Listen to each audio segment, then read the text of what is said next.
on this push of one man, one vote, one shilling, if there is that push, are you willing to work with Deputy President Rigathi Gachagua?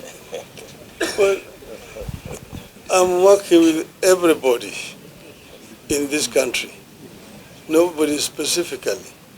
President Gachagua is a member of the government. And as you know, yesterday, the government pledged that they are going to support my bid for AU. And I said, Hewala. I thanked them.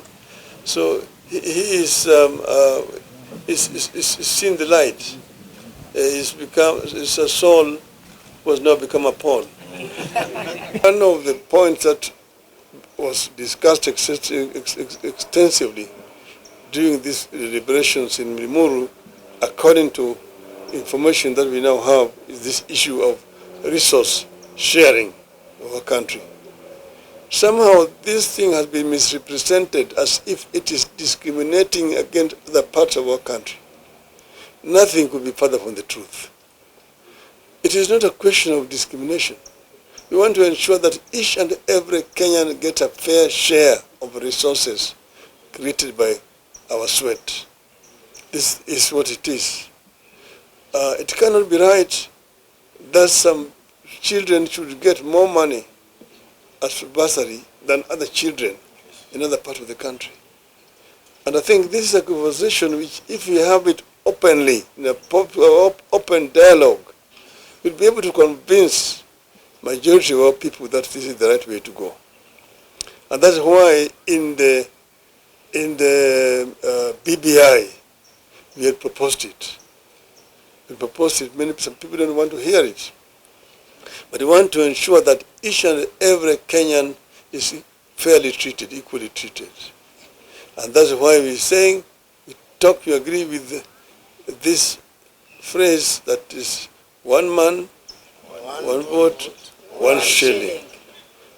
I agree totally with this. I'm never a populist.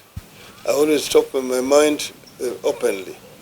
I know that it may not be very popular in some quarters, but let us have this conversation. As a people, let us have this conversation. Secondly, Kenyans are hurting, but I'm going to talk about that in another occasion, not today. But know that Kenyans are hurting seriously currently, and the proposals which are contained in finance bill are going to add a lot of burden on the people of Kenya.